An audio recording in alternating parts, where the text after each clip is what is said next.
आज महाविकास आघाडीची महत्त्वाची पत्रकार परिषद सांगली, भिवंडी, उत्तर मुंबईतून कुणाला उमेदवारी मिळणार याकडे लक्ष।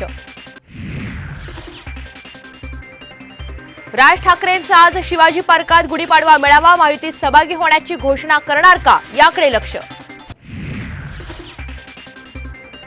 राज्यसभा आणि विधान परिषदेची प्रत्येक एक जागा, भाजपचा मनसेला प्रस्ताव, सूत्रांची माहिती।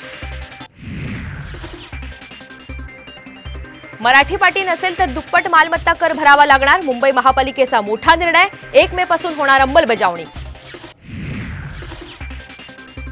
अमरावतीमध्ये गारपिटीसह वादळी वाऱ्याचा तडाखा, पावसामुळे गहू, संत्रा, कांदा पिकांना मोठा फटका। आज चैत्र शुद्ध प्रतिपदा, राज्यभरात गुढीपाडव्याचा उत्साह, ठिकठिकाणी शोभायात्रांचं आयोजन।